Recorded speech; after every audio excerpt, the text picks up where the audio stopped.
da. Dwi wedi dod i un o fy hoff llefydd, sef Caffi TH yn Dolgellau.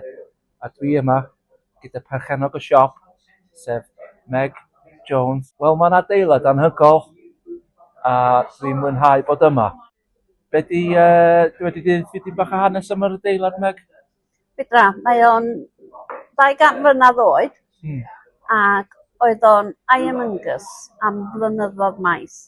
A dwi'n yn siŵr beth i Iestyn yn Gymraeg, ac hyd yn oed, swn i'n gwybod beth i'n dweud o. Fa'n iawn. A ti wedi bod yma 20 mlynedd? Ti 20 mlynedd do.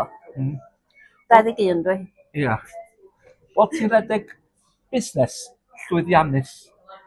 A deda wrth fi rwan, pa cyngor fysa ti roed i rywun fysa'n licio dechrau busnes yn 2026? Peidio gwneud i ddechrau gychwyn, ond os ydych chi'n benderfynol o wneud, rhaid chi gael pobl tu cefn i chi, ydych chi'n trystio, a maen nhw'n ffyddlon i chi, a maen nhw'n gweithio'n galad wrth gwrs. A da ni'n cael hwyl ofnadwy yma.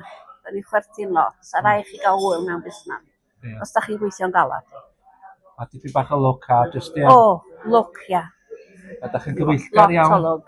Da chi'n gyfeillgar iawn efo fi bob tro dwi'n dod fama. Nes i dath pam.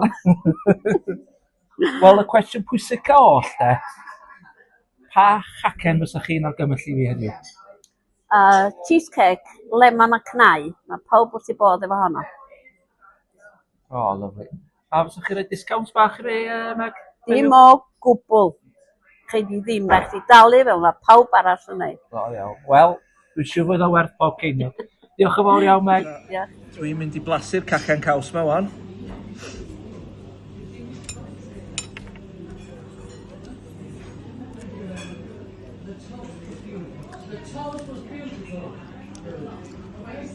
Mae'r dyn o Bala'n deud, ia, hwyl fawr, byddwch chi fian.